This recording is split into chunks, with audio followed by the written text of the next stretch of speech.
সম্মানিত ভিউয়ার্স, আজকে আমি আপনাদেরকে দেখাবো আমাদের ছোটবেলায় খাওয়া সেই ঐতিহ্যবাহী খাবার, যে খাবার আমরা খুব মজা করে খেতাম এবং অনেক আনন্দের সাথে খেতাম। যে খাবার খাওয়ার জন্য আমরা অনেকেই বাড়ি থেকে অনেক কিছু চুরি করে আনতাম, অনেকেই বকা খেতাম, অনেকেই মার খেতাম।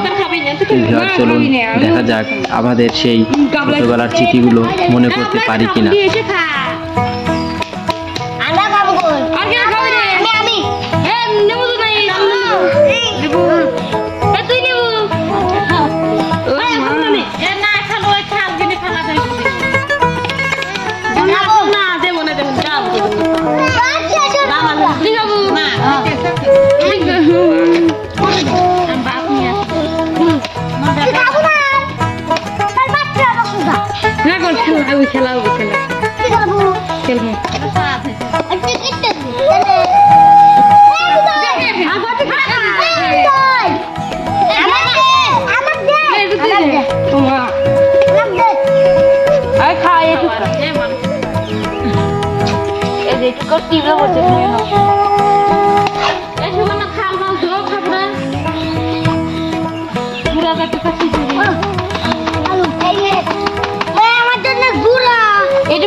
একবার লাগুন আছে।